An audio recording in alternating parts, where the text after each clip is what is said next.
লোকটি শুধু কিছুক্ষণের জন্য একটু চোখ বুজে ঘুমিয়ে নিয়েছিলেন, কিন্তু ঘুম থেকে জেগে তিনি আতঙ্কে শিউরে ওঠেন। প্লেনটি নিজের আসল পথ হারিয়ে সোজায় বিশাল প্রশান্ত মহাসাগরের ওপর চলে এসেছে। আরও ভয়ঙ্কর বিষয় হলো বিমানের ফুয়েল প্রায় শেষ হয়ে এসেছে। তিনি দ্রুত নেভিগেশন ম্যাপ ও কম্পাস বের করে হিসাব করে দেখেন তারা মূল রুট থেকে শত শত মাইল দূরে এক অচেনা মহাসাগরের ঠিক মাঝখানে ভাসছেন। ক্যাপ্টেন নিজের পেছনের দুই সঙ্গীকে এই ভয়াবহ খবর জানানোর সাহস পাচ্ছিলেন না। বিপদ থেকে বাঁচতে তিনি ইমার্জেন্সি রেডিওতে টাওয়ারের সাথে যোগাযোগ করে সাহায্য চান, কিন্তু রেডিওর ফ্রিকোয়েন্সি পেতেই ওপাশ থেকে জাপানি সৈন্যদের কথোপকথন ভেসে আসে। ভয়ে তিনি সাথে সাথে রেডিও বন্ধ করে দেন এবং ধরা পড়ার ভয়ে সাধারণ রেডিওর বদলে মোর্স কোডে বার্তা পাঠাতে শুরু করেন। এখন তাদের প্রধান লক্ষ্য হলো বিমানের ওজন কমিয়ে যত দূর সম্ভব ফুয়েল বাঁচানো। তাই ক্যাপ্টেন বিন্দুমাত্র দ্বিধা না করে বিমানে থাকা সমস্ত বোমা এক এক করে প্রশান্ত মহাসাগরের পানিতে ফেলে দেন।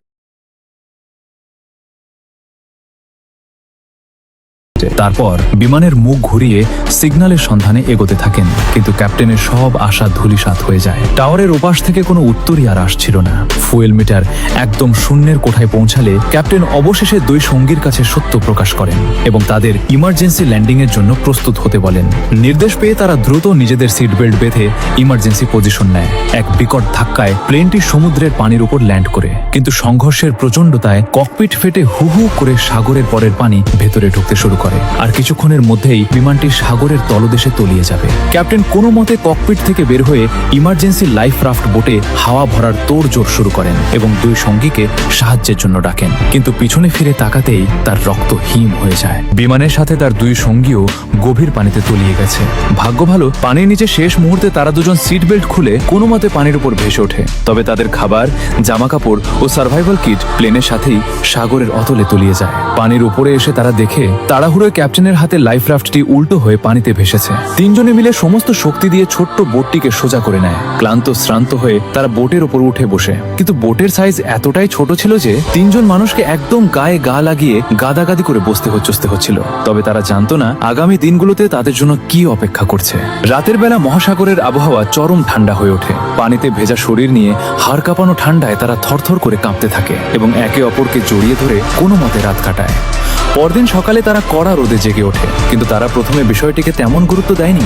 এমনকি সামান্য খেলাধুলাও করছিল, কারণ তারা ভেবেছিল আমেরিকান হেডকোয়ার্টার্স খুব দ্রুতই এয়ারক্রাফট বা জাহাজ পাঠিয়ে তাদের উদ্ধার করে নেবে। কিন্তু অভিজ্ঞ ক্যাপ্টেনের মাথায় তখন চিন্তার ভাঁজ, কারণ এই অসীম প্রশান্ত মহাসাগরে চারদিকে শুধুই অজানা বিপদ। তার উপর এই পুঁচকে বোটে কোনো খাবার বা এক ফোঁটা পানিও নেই। বাকি দুজন প্রথমে বিষয়টিকে হালকাভাবে নিলেও দুপুর গড়িয়ে গেলেও যখন কোনো উদ্ধারকারী বিমানের দেখা মিলল না, তখন তাদের মুখের হাসি উবে যায়। তারা বুঝতে পারে উদ্ধার পাওয়ার আশা খুবই অল্প, কিন্তু এক ফোঁটা পানি বা খাবার ছাড়া এই বিশাল সাগরের বুকে তারা কিভাবে বেঁচে থাকবে। কিছুক্ষণের মধ্যেই মাথার উপর দুপুরের কাঠফাটা রোদ যেন আগুন ঢালতে শুরু করে। তীব্র গরমে তারা ঘামে ভিজে একাকার হয়ে চরম তৃষ্ণায় ছাতু হতে থাকে। রোদ থেকে বাঁচতে তারা গায়ের জামা খুলে মাথায় দেয়।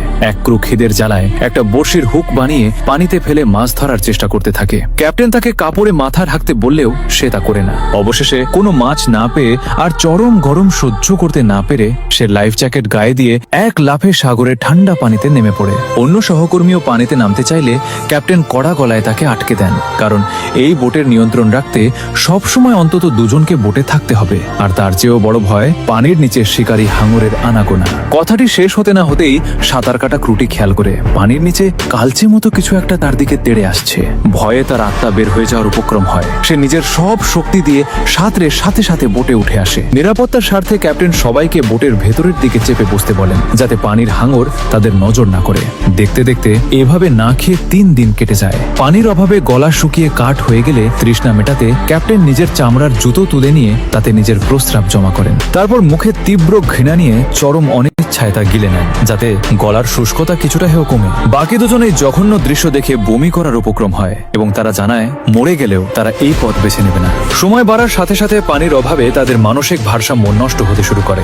এক সঙ্গী তীব্র রোদে হ্যালুসিনেশনে সাগরের লোনা পানিকে মিনারেল ওয়াটার ভেবে 2 হাতে তুলে খেতে যায়। ভাগ্য ভালো, শেষ মুহূর্তে ক্যাপ্টেন তাকে আটকে দেন এবং মনে করিয়ে দেন যে লোনা পানি খেলে মানুষের ব্রেন আর কিডনি সাথে সাথে বিকল হয়ে যায়। এভাবে আরো কয়েকটা দিন অতিবাহিত হয়, কিন্তু হঠাৎ একদিন ক্যাপ্টেন নিজের পকেটে হাত দিয়ে অলৌকিকভাবে একটা পেন্সিল খুঁজে পান। সহকর্মীরা অবাক হয়ে বলে, একটা পেন্সিল দিয়ে আমরা কি করব? ক্যাপ্টেন হেসে বলেন, এই একটা পেন্সিলই আমাদের প্রাণ বাঁচাতে পারে। তিনি লাইফ জ্যাকেটের গায়ের কাপড়ে ডায়াগ্রাম আঁকেন, তারপর কম্পাসের দিক হিসাব করে আর সাগরের স্রোত পর্যবেক্ষণ করে তাদের ক্র্যাশ হওয়ার আনুমানিক লোকেশন বের করেন। ক্যাপ্টেন হিসাব করে জানান যদি তারা দক্ষিণ পশ্চিম দিকে ভেসে যেতে পারে তবে সেখানে থাকা অ্যালাইড ফোর্সেসের কোনো দ্বীপে পৌঁছানো সম্ভব। সঙ্গীটি বলে কিন্তু এই ছোট্ট বোটের দিক নিয়ন্ত্রণ করবেন কিভাবে? ক্যাপ্টেন এক দারুণ বুদ্ধি বের করেন। তারা বোটের অতিরিক্ত দড়ি নিয়ে পেছনের অংশে বাঁধেন এবং অন্য প্রান্তে একটা ইমার্জেন্সি লাইফ জ্যাকেট তার দিয়ে ছাতার মতো মেলে ধরে পানিতে ছেড়ে দেন। এটি পানির নোঙর হিসেবে কাজ করে, যা বাতাসের তোড়ে বোটকে ভুল দিকে ভেসে যাওয়া থেকে রক্ষা করবে এবং সঠিক স্রোতের দিকে ভাসিয়ে নিয়ে যাবে। আশার আলো দেখতে পেয়ে তিনজনের মনোবল আবার চাঙ্গা হয়ে ওঠে। তারা দিন রাত জেগে পালাক্রমে বোটের ভারসাম্য বজায় রাখতে থাকে। ঠিক সেই রাতেই মেঘ গর্জন করে প্রচন্ড বৃষ্টি নামতে শুরু করে। বৃষ্টি দেখে তারা আনন্দে আত্মহারা হয়ে পড়ে। গত 5 দিন পর তারা প্রথম বিশুদ্ধ পানি ও পানির স্বাদ পায়। তারা 2 হাত ভরে তৃপ্তি করে বৃষ্টির পানি পান করে এবং বোটে থাকা ফাঁকা ছোট পাত্রগুলোতে পানি জমিয়ে নেয়। পানির চিন্তা সাময়িকভাবে দূর হলেও টানা 5 দিন না খেয়ে থাকায় খিদের জ্বালায় তাদের শরীর ভেঙে পড়ছিল। পানির নিচে ছোট ছোট মাছের ঝাঁক দেখে ক্ষুধার্ত এক সঙ্গী আর সহ্য করতে না পেরে হাতে থাকা ছোট পকেট নাইফ নিয়ে পানিতে সজোরে খোঁচা মারতে থাকে। আর অলৌকিকভাবে তার ছুরির ডগায় একটা ছোট বাচ্চা হাঙর গেঁথে উঠে আসে। হাঙর দেখে ভয় পাওয়ার বদলে ক্ষুধার্ত তিনজন যেন হিংস্র পশুর মতো তার উপর ঝাঁপিয়ে পড়ে। পকেট নাইফ দিয়ে হাঙরটিকে মেরেই তারা তার পেট কেটে ফেলে। পেটের ভেতর থাকা অর্ধেক হজম হওয়া ছোট মাছগুলো তারা কাঁচাই গিলে ফেলে। প্রশান্ত মহাসাগরে 5 দিন 5 রাত আটকে থাকার পর এটাই ছিল তাদের প্রথম খাবার। পেটের ক্ষুধা সামান্য মিটলে তারা বাকি মাছের মাংসটুকু কাপড়ে মুড়ে জমিয়ে রাখে, কারণ তারা জানতো এই অসীম সমুদ্রে বেঁচে থাকার লড়াইটা এখনো অনেক দীর্ঘ।